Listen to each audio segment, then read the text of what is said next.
에릭 프롬이라고, 에릭 프롬이라고 하는 철학자가 쓴 책이 있습니다.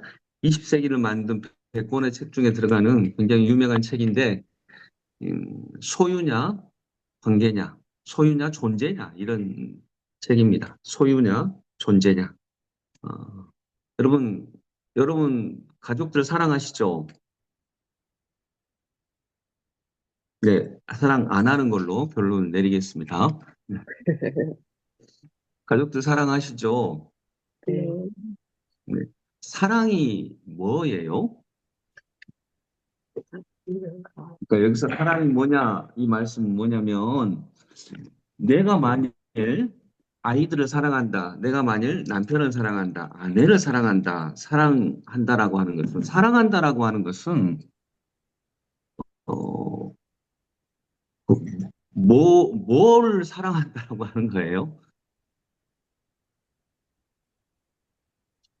모든 것이 그 사람을 내 마음대로 할 수 있다라고 하는 건가요? 아니요. 아니면 그 사람과 내가 뭔가를 같이 하고 있다라고 하는 건가요? 네, 같이 하고 있다. 같이 하고 있다. 음, 그 결혼이라고 할 때 서로 결혼은 전통적으로 상대방에 대해서 육신과 마음의 독점적 소유권을 서로 인정하고 국가라고 하는 체계로부터 인정받는 걸 얘기를 하거든요. 그러니까 남편과 아내는 그 상대에 대한 몸과 정신에 대한 것을 독점적으로 소유할 수 있다라고 하는 것을 서로 인정하고 그 체계적으로 체계가 또한 그걸 인정해 주는 것 어, 이걸 얘기한다라고 얘기합니다. 그러면 그걸 할 때 독점적으로 소유한다라고 했을 때 내가 아이들을 사랑하면 아이들을 내 마음대로 할 수 있는 게 사랑인가요? 맞죠? 네. 그거죠.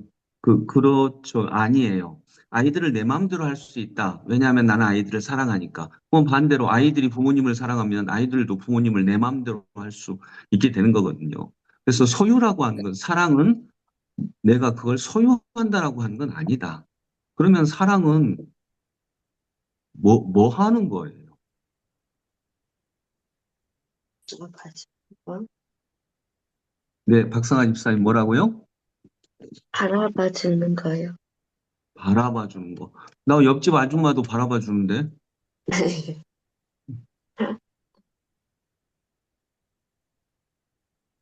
그러니까 특별히 뭐 옆집 아줌마를 사랑할 수도 있죠. 근데 내가 아내를 사랑한다라고 하는 말과 내가 옆집 아줌마를 사랑한다라고 하는 말은 똑같은 사랑이라고 하는 표현을 쓰고 있지만 그 의미는 분명 다르죠. 어.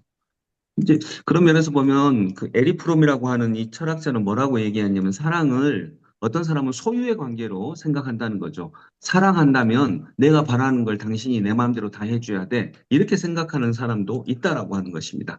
내가 당신을 사랑한다면 당신은 내가 원하는 대로 다 해줘야 돼. 그리고 내가 당신을 사랑하니까 당신은 내 뜻대로 다 해줘야 돼. 이걸 소유형 사랑이라고 합니다. 그런데 이 소유형 사랑만이 아니라 존재형 사랑이 있다는 거예요. 그래서 소유냐, 존재냐. 존재형 사랑은 어떤 거냐면, 사랑이라고 하는 것은 내가 당신과 맺는 어떤 관계라고 하는 거예요. 이 관계가 다른 사람들하고 조금 다르다라고 하는 거죠. 뭔가를 같이 하고 싶고, 같이 걸어가고 싶고, 같이 얘기하고 싶고, 같이 있고 싶고, 어, 그래서 사랑이라고 하는 건 내가 당신과 맺는 특별한 관계예요. 다른 사람과 다른 사람과도 당연히 관계를 맺는데 다른 사람과 맺는 관계와 다른 특별하고 더 독특한 관계 이게 이제 부부 관계고 그다음에 뭐 꼭 부부만 사랑이라고 하지 않잖아요. 나는 친구를 사랑할 수도 있다라고 하는 것도 그 관계 안에서 나타난다는 것입니다. 그래서 아까 그 오현미 권사님이 얘기하셨던가요? 모든 사람은 하나님과의 관계 속에서 살고 있다. 38절 말씀. 저도 이 말씀을 오늘 공독하면서 저에게 주신 말씀으로 잡았습니다. 여러분, 우리 모두는 다 하나님과의 관계 속에서 살고 있습니다. 하나님과 관계 맺지 않으면 아무도 살아갈 수가 없습니다. 그런데 이 관계라고 하는 것은 우리의 본질이고요. 그런데 뭐라고 얘기할 수가 없어요. 관계 속에서 살고 있다는 게 뭐지? 하면 뭐라고 얘기할 수가 없어요. 왜 그러냐면, 간단한 비유로 자동차를 한번 들어볼게요. 여러분, 자동차가 사랑한다라고 하는 것을 자동차가 간다, 이렇게 한번 표현을 해보겠습니다. 비슷한 거예요. 내가 인생을 살아갈 수 있는 것은 내가 사랑을 받고 사랑을 하기 때문에 인생을 살아가거든요. 기본적으로 내 삶을 사랑하니까 우리는 인생을 살아가거든요. 그러면 자동차가 간다, 자동차는 갈 수 있다라고 했을 때 자동차는 왜 갈 수 있어요?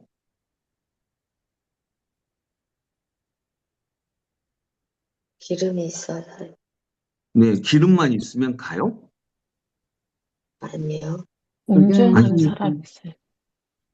운전한 사람만 있으면 갑니까?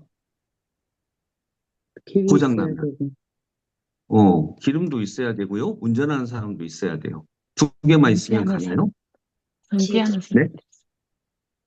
경비할 수 있는 사람도 있어요. 운전할 수 있는 사람. 네, 그렇고요. 운전할 수 있는 사람만 있으면 갑니까? 그것도 길도 아니죠. 있어야 돼. 길도 있어야 되고. 또 차를 만일 만드는 분들도 자동차가 있고. 엔진도 좋고 운전하는 사람도 있고 길도 있고 그러는데 시동을 걸 때 점화 플러그 없으면 갑니까 못 갑니까? 못 가요. 못 가요. 점화 플러그는 별거 아니거든요. 부품 중에. 근데 그것만 없어도 못 가요. 그러니까 뭐라고 얘기하는 거냐면 자동차가 간다라고 할 때는 자동차 부품이 예를 들어 한 1000개라고 할 때 이 1000개 사이에 맺어지는 어떤 관계라는 거예요. 1000개의 부품이 그리고 운전하는 사람이 맺는 이 너무나도 복잡한 이 관계, 이것이 자동차는 간다, 이런 말이라고 합니다. 맞는 것 같죠? 네. 이게 본질이에요. 이게 본질인데 그 본질을 한마디로 말해봐. 말할 수 없다는 거예요. 1000개나 되는 부품들이 서로 유기적으로 주고받는 관계를 어떻게 말을 합니까? 말을 할 수가 없어요. 즉, 과학적으로 설명할 수가 없어요. 그것은 그냥 자동차는 간다라고밖에 설명할 수가 없는 거라는 것입니다. 그처럼 그걸 관계라고 하고 그걸 사랑이라고 합니다. 저는 그 38절 말씀, 모든 사람은 하나님과의 관계 속에서 살고 있다. 이 말씀 정말 우리의 본질을 얘기하고 있다라고 생각을 합니다. 어, 물론 이제 이 전체적으로는 오늘 우리가 읽은 본문은 예수님이 성전 안에서 성전의 사람들과 어떻게든 성전을 살려보려고 그들과 논쟁하고 토론하고 그들을 설득하려고 했던 장면인데 결국 설득이 안 되고 논쟁에서는 이기셨으나 이겼다고 설득이 되는 건 아닙니다. 설득이 안 되고 성전을 나오시면서 성전을 포기하시는 그런 장면이라고도 볼 수 있습니다. 다시는 성전으로 들어가지 않으십니다. 그리고 예루살렘 성전의 멸망을 선포하신다고 지난주에 말씀드렸는데 이런 내용의 본문이기도 한데 또한 동시에 이 구절 모든 사람은 하나님과의 관계 속에서 살고 있다. 여러분, 우리 모두는 하나님과의 관계 속에서 살고 있습니다. 너는 어떻게 살아가? 라고 할 때 한두 마디로 말할 수 없습니다.